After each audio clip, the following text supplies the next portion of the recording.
Europe 1, il est 7h45.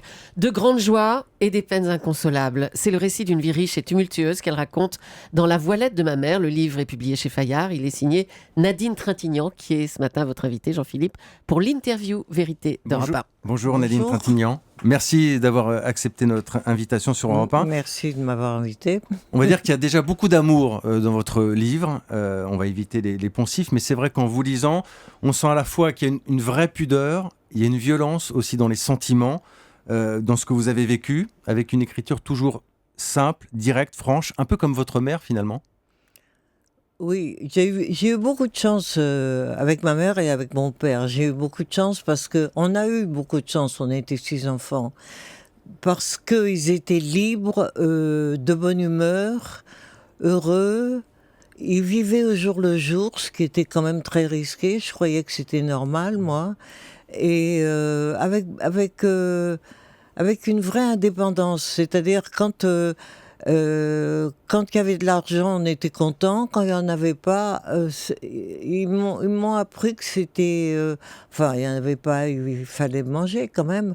Mais ils m'ont appris que c'était pas là, le bonheur, quoi. Que c'était pas... Alors, l'argent, forcément. dans ce livre, il y a du bonheur et puis il y a un drame absolu. Votre récit dans le livre commence à Vilnius. Je vous lis.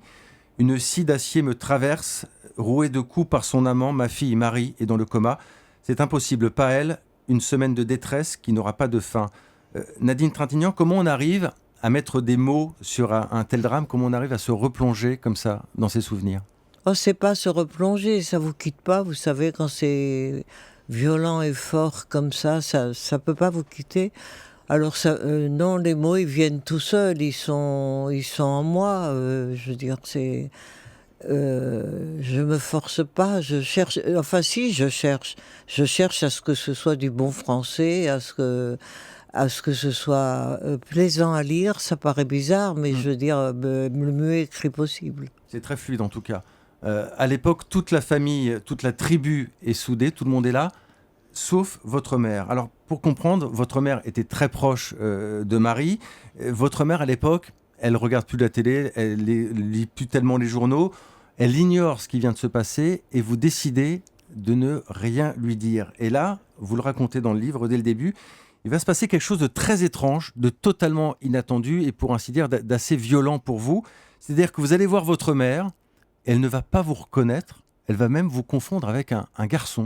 Oui, c'était très, très étrange, comme vous dites, parce que, bon, on avait été longtemps séparés. Il y avait eu le tournage des 2 films sur Colette. Ouais.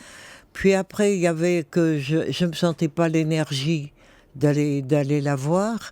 Mais mes sœurs avaient pris soin de lui cacher. C'est pas seulement moi, c'est que mes sœurs avaient pris soin de lui cacher.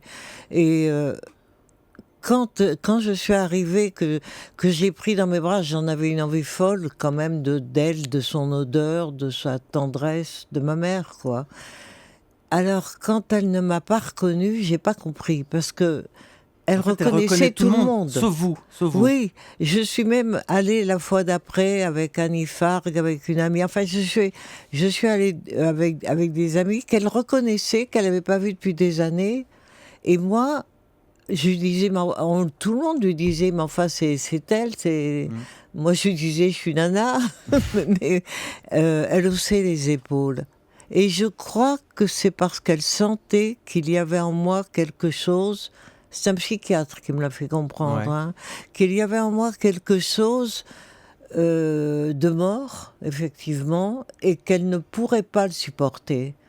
Et puis quelques mois plus tard, vous retournez la voir, et là, elle vous reconnaît, elle vous appelle Nana, comme si de rien n'était, sauf que jamais, elle ne vous parlera de Marie. Non. Non, donc elle se doutait, parce qu'elle me demande des nouvelles d'Alain, de Vincent, de mes petits-fils, et effectivement, elle aborde pas Marie. Vous avez raison. Vous l'expliquez comment? C'était trop douloureux. Qu'elle savait quelque chose qu'elle voulait pas savoir. Elle pouvait être comme ça. Dans ce livre, Nadine Trintignant, vous êtes donc une fille et vous êtes une mère. Évidemment, il est beaucoup question de Marie. Ma fille morte sous les coups d'une brute, c'est une abomination trop insoutenable. Bertrand Cantat, puisqu'il s'agit de lui, il a été jugé, condamné, il a purgé sa peine, il a repris aujourd'hui sa vie d'artiste. Vous, Nadine Trintignant, est-ce que vous comprenez que des gens aujourd'hui aient envie d'aller le voir en concert, aient envie d'écouter sa musique ? Je l'ignore, je veux pas le savoir. Je suis un peu comme maman là. Il n'existe plus pour moi. Quand sa femme est morte, quand elle s'est pendue, un journaliste m'a appelé en me disant vous pensez à quoi? J'ai dit à ses enfants, puis j'ai raccroché. Non, je trouve indécent qu'il se reproduise sur scène. Très indécent parce que quand on a tué, enfin, je crois que c'est le seul exemple de quelqu'un qui se produit sur scène après avoir tué quelqu'un et que tout le monde le sache. Bon, maintenant mon livre il est plus gai que ça. Après, oui. C'est très gai. C'est vrai, c'était un personnage, votre mère, en tout cas. Hein. Oui. Elle était franche, juste.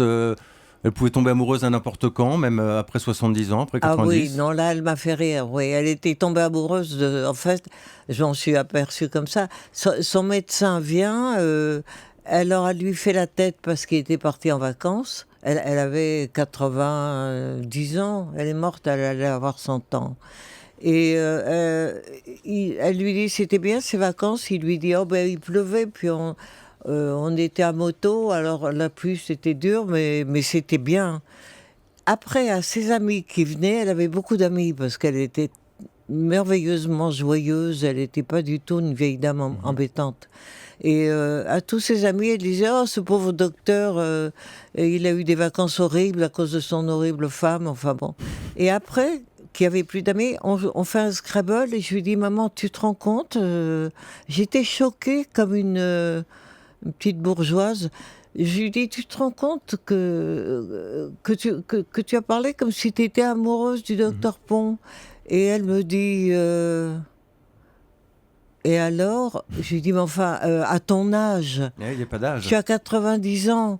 Et elle me dit cette phrase merveilleuse, et toi, tu connais quelque chose de l'amour à 90 ans ? Ça m'a laissé sans voix, je connais rien, effectivement, encore. Mais on a le droit de rêver toute sa vie. Et elle me l'a dit gentiment. Pour terminer, Nadine Trintignant, est-ce que ce livre vous a fait du bien ? Tous les livres font du bien parce qu'on dépose quelque chose qu'on a en nous et qu'on veut démêler, qu'on a besoin de démêler. Et d'une certaine façon, j'ai revécu durant l'écriture avec maman, avec mon enfance, avec ma jeunesse. Le pardon est possible pour vous, Nadine Trintignant, aujourd'hui ?